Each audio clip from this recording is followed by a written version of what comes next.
Hey guys, if you're watching this video, chances are you've come across one of these old school Sherlock sight bars. I've been looking up, trying to find some information on them, and it's been a little bit difficult. I'm guessing that these are a little bit older built, but I'm going to tell you guys why I switched to them this year, why I'm going to run them, and the positive things that I found out about them. So this one here is a Sherlock by Gibbs. Now, I've tried to find some information on that. Maybe it was a buyout or something, maybe a joint venture or something like that. Not quite sure. But last year, 3D, I shot the CBE. And I noticed, see, there's a lot more moving parts here. Of course, your quick adjustment is a lot faster than it is with that, or your spin dial, but I'll show you the benefits of this one to this one. So this right here is a CBE, and one thing I did notice is these bolts right here backed out, which would give you a your squareness of your sight would change. As you can see, my bolt heads are about rounded off. I'd have to torque them down. About every 2 weeks of shooting, I noticed that they would move. So I decided to switch something else. So I am still using this. I'm shooting this on my EVL. This bow won't be shot as much as the rest of my target bows, so I'm not really worried about it moving.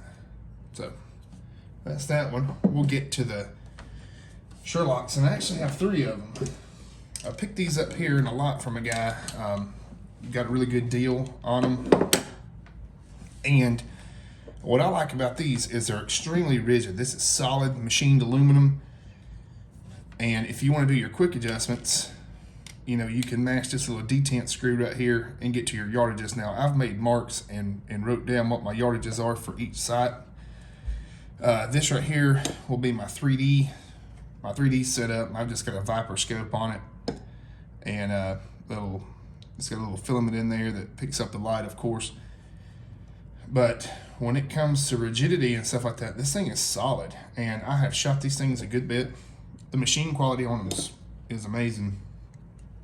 And, you know, you can typically find these at your, you know, you can go to any of your little archery shoots or whatever, and that's how I found this one. I think I give $100 for this thing, and I've looked at them on eBay, and they're going for like almost $200. Some of them are. The only thing that I haven't been able to find is like a sight tape setup for them. What I do is I just take a piece of masking tape and I make a mark. So like today I went from 50-pound limbs to 60. So that was my original 20 mark. And I'll show you guys this, you know, how quickly it is to just kind of get your 20 back. So that's my indoor scope. And for indoor, you're only going to need a 20. So, I mean, this is just as simple as this. You can just loosen that right up. Little indicator pin. Slide it down. And we got a 20 back. And, you know,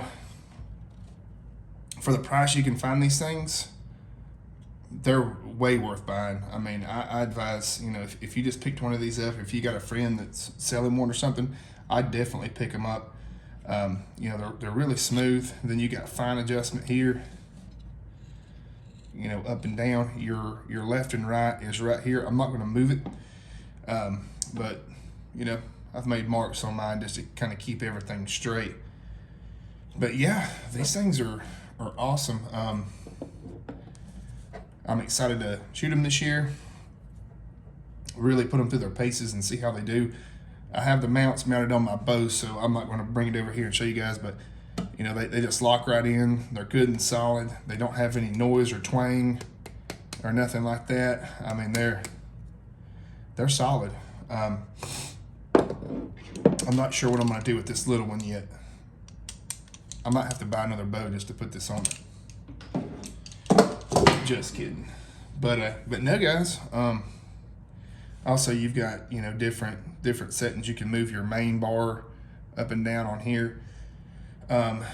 I've actually used this one here and shot right at 110 yard with my EVL with this scope here.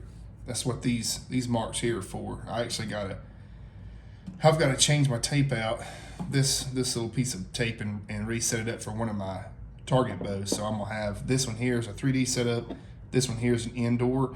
And the good thing is technically you could set, I mean, if both your bows are 60 pound, your draw length are, you know, the same, you could just switch out scopes and shoot the same arrow, which I do. I shoot the same arrow for both my target bows, both my PSCs. One's a shoot down, one's a super focus. They shoot exactly the same. So if I wanted to shoot 3D with one of them, with that bow, I could just simply put this scope on it and it'll shoot the exact same as if it was on the shoot down or the super focus, vice versa with this. So that's what I like about these. I mean, they lock up in the same exact spot. They're repeatable. You know, they're rigid. You don't have to worry about anything moving. And yeah, guys, that right there is why I switched over to the LOCs. I'm pretty stoked about them. So you'll see more videos of these things and why I really like them. Which I do have some videos already. I'm just doing some like 60 yard groups with, I think, that bar. Yeah.